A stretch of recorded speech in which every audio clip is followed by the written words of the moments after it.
Good afternoon, everyone, and welcome to this hearing of the Budget and Finance Committee for February 11th, 2019. I'm Paul Krikorian, Chair of the committee, joined by my colleagues, Mr. Bonin, Mr. Blumenfield, and Mr. Koretz, and we're ready to begin today's meeting. We'll begin with general public comment. So I'd like to call up for 1 minute each. We'll start with Lyric Kelkar, followed by Jeremiah Gordon and Carlos Amador. Come on up, please.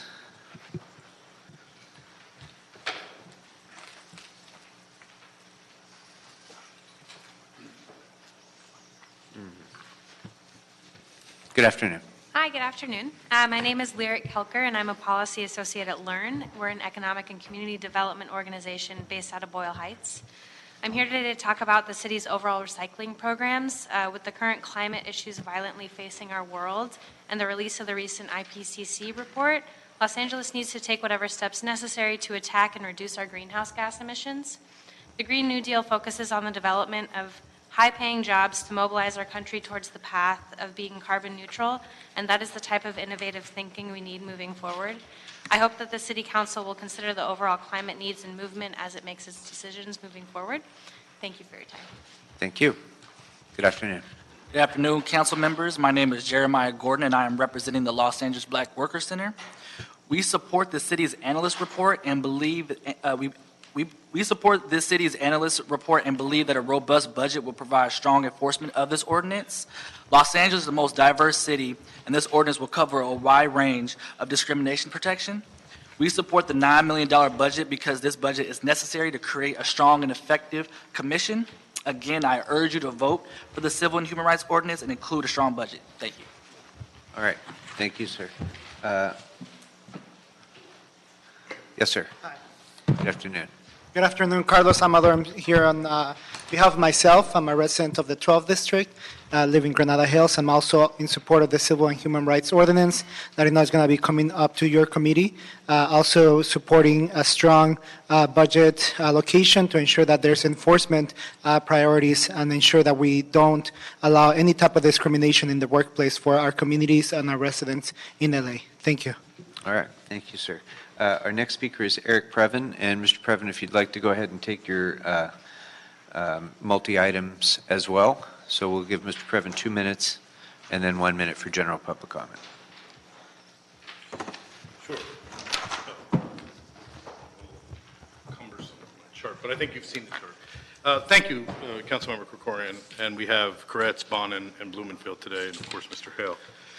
The first item on your agenda is, frankly, the Vidovich case. This is where it was alleged that Frank Lima of UFLAC, the union, was pressuring the mayor's office aggressively. He wasn't threatening them, according to him. He was promising them that he would paper the place with billboards all over the place.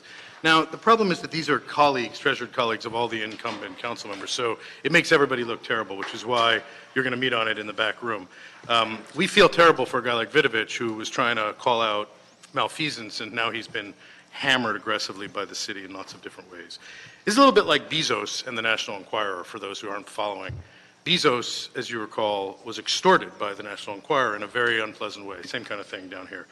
The second item on your agenda is the Recycle LA, and I think everybody is united in disgust at what's going on in CD12, because you have the former Ethics Commissioner, Serena Oberstein, linked to Jeremy Oberstein of the Comptroller's Office, running for office just 4 months after jamming through a 6-to-1 self-dealing matching fund change and making a decision herself in the LA Times that she's not held to the 2-year holdback, apparently, for various kinds of commissioners. It's really bad. And Greg Smith is, of course, a former waste management guy who, as you probably know, also self-certified with Wesson at an early rules committee that everything was okay and that he'd spoken with waste management or were okay with the holdback. I mean, not something that we find particularly appealing, given that they're going to pig out to the tune of possibly $1 million on top of the $2.4 million to the cost of that special election.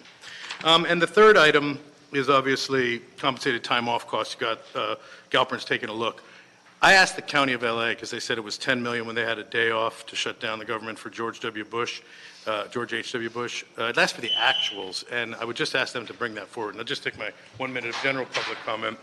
to say that I am really a big supporter of civil rights, and the possibility of a commission is interesting. But until we can get some of the basic details squared away, I don't think we should spend another nickel. This is a body that has pulled paper meeting agendas, there's Curran Price to join us, from their city council meetings. That's the legislative body. I've never heard of anything more absurd. And on February 19th at 9 in the morning over at Ronald Reagan, the State Building, so they don't have LAPD, they have state troopers in the, I've been there a couple times on appeal. We're going to be taking the case, Eric Previn against the city, to make it so that whenever you have something 24-hour notice, the public has a chance to say something. I mean, it's in the law, it's written that way, and yet Michael Fuhr, who is our great city attorney, and apparently Krikorian and everybody else, are spending money to fight that in an appellate court, as opposed to just taking the 1 minute from the folks. Now, with that, I can just simply say that we are so pleased that the chart that shows the campaign finance has achieved 451 views. So, Fahrenheit 451, Mr. Bonin. Explain it to the guys later. Thank you. Okay, thank you very much. And for folks who are coming in, we had taken some general public comment earlier. I'm going to take the additional names that have signed up. Anybody else, I'm going to hold any other general public comment until the end of the meeting, if you would like to stay for that. So our next speakers for general public comment would be Malcolm Harris, Mindy Garland, and Trina Taylor. For 1 minute each, please. And then that'll be it until after we finish our closed session. All right. Good morning. Good afternoon, council members. Good afternoon. Good afternoon. My name is Malcolm Harris. I'm representing the Los Angeles Black Workers Union. Last Thursday, the Immigrant Affairs, Civil Rights, and Equity Committee voted to pass the Civil and Human Rights Ordinance with an initial 3-month budget for about $237,000 and a yearly budget of around $3 million with preemption in place and around $9 million if preemption is not lifted. We support the proposed budget and urge this committee to vote for the proposed budget. I'm also here to urge you to allocate the full implementation of the entire year's budget, including fully funding staff and expense. The current Civil and Human Rights Ordinance protects against discrimination in employment, housing, education, and commerce. It is safe to say that this ordinance covers a wide range of discrimination and protections. We support the allocation of the $9 billion budget because this budget covers 25 commission positions and 29 city attorney positions, which is necessary to create a strong and effective commission. Again, I urge you to add a robust budget that will provide strong enforcement of this ordinance. Thanks. Thank you, sir. And if I can ask both Mindy Garland and Trina Taylor to come on up. Trailer, I'm sorry. Is Trina here? Yeah. Come.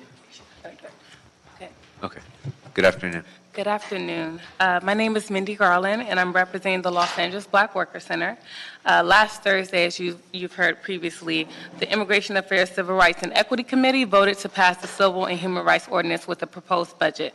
And we support that proposed budget, but we urge this committee to include in the proposed budget community service partnerships and a public education campaign into the startup budget.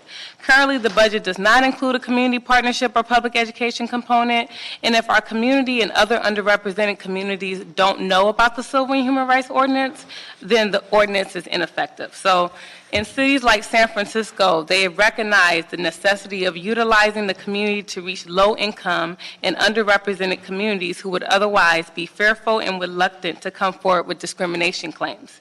So San Francisco prioritized community so much that in 2013, they gave about $482,000 in a budget for community partnerships. So we urge that the City of Los Angeles do the same thing. Thank you. Thank you very much.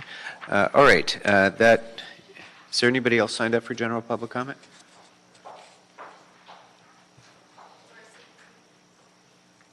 Oh, this is general public comment. I understood you wanted to speak on item number 2, I think, right?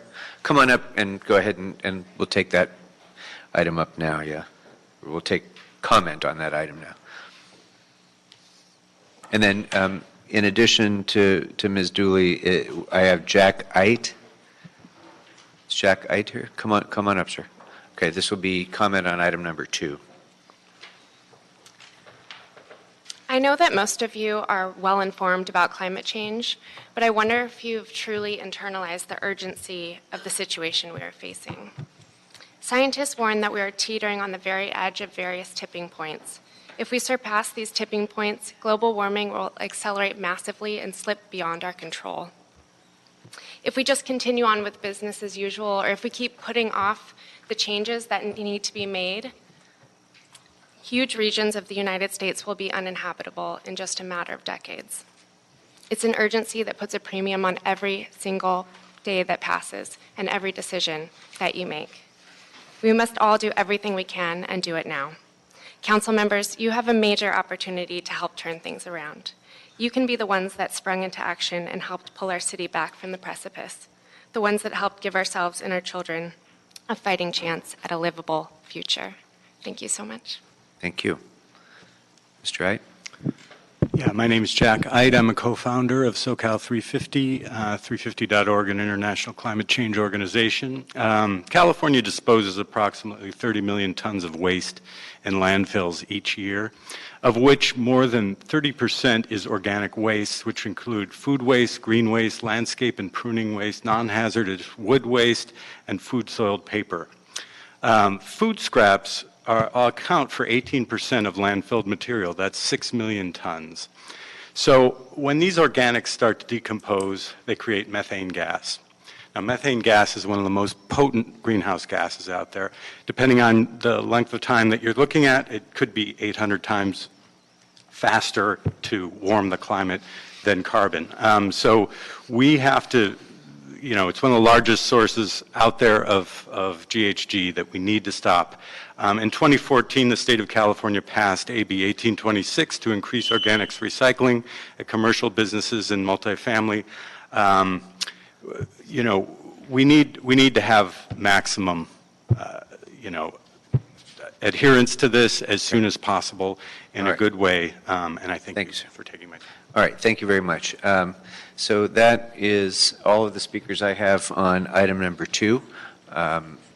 There's no one else signed up for general public comment. We had Mr. Previn speak on items 1 and 3, so that will close general. Well, yes, but we had already done that. So general public comment is closed and comment on all items is closed. Members, I would propose item 3 as a consent item to note and file unless there's questions or concerns about number 3. Seeing none, that matter will be noted and filed. And that brings us then to our closed session items 1 and 2. So,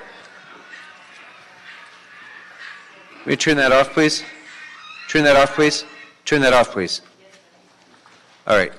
So, if I can ask you all, please, who do we have a city attorney have a preference on priority?